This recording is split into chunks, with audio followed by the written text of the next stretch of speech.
আসসালামু আলাইকুম। আশা করছি সবাই ভালো আছেন। আমরা আল্লাহর রহমতে ভালো আছি। আজকে আমি আপনাদেরকে দেখাবো মজাদার মগজ ভুনা। অনেকেই দেখি অনেকভাবে মগজ ভুনা করে, তবে আমার এই মগজ ভুনাটা অনেক মজা। আপনারা দেখেই বুঝতে পারবেন যে এই মগজটা কত টেস্টি। প্রথমে আমি এই যে মগজ নিয়ে নিয়েছি, এখানে খাসির মগজ 2টা। তারপরে নিয়ে নিয়েছি যেসব মশলা দিব সব গুছিয়ে নিয়েছি। এদিকে আমি মগজটা ক্লিন করে রেখে দিয়েছি। তারপরে কড়াইয়ের মধ্যে তেল দিয়ে দিয়েছি।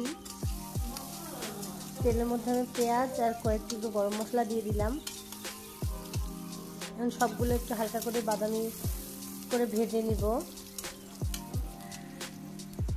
আমি মশলার সাথে পেঁয়াজটা ভেজে নিচ্ছি। এখানে আমি মশলার মধ্যে নিয়েছি আদা বাটা, রসুন বাটা, জিরা গুঁড়া, মরিচ গুঁড়া, হলুদ গুঁড়া, লবণ। এখানে আমি ভালো মতো মগজগুলো ধুয়ে ক্লিন করে নিয়েছি এবং ছোটো ছোটো টুকরো করে কেটে নিয়েছি। পেঁয়াজগুলো হালকা বাদামি হয়ে আসলে আমি সব মশলা দিয়ে দিব। এখন সামান্য একটু পানি দিয়ে দিব।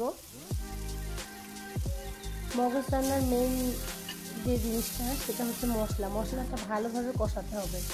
মশলা যত কষানো ভালো হবে মগজ খেতে তত মজা লাগবে। এখানে আমি কয়েক ধাপে পানি দিয়ে দিয়ে সুন্দর মতো মশলা কষিয়ে নিব।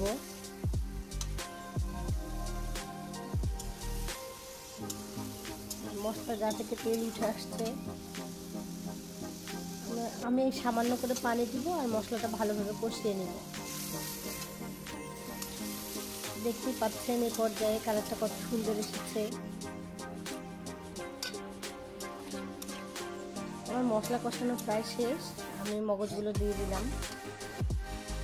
আমি মগজ দিয়েও ভালোভাবে কষিয়ে নিব।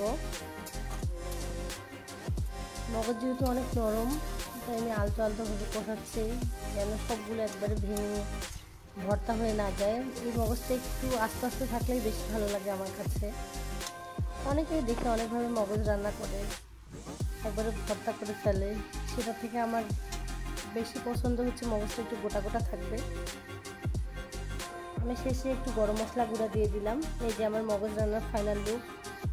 নিশ্চয়ই আপনাদের ভালো লেগেছে। এভাবে একদিন রান্না করে দেখবেন, আশা করি ভালো লাগবে। আল্লাহ।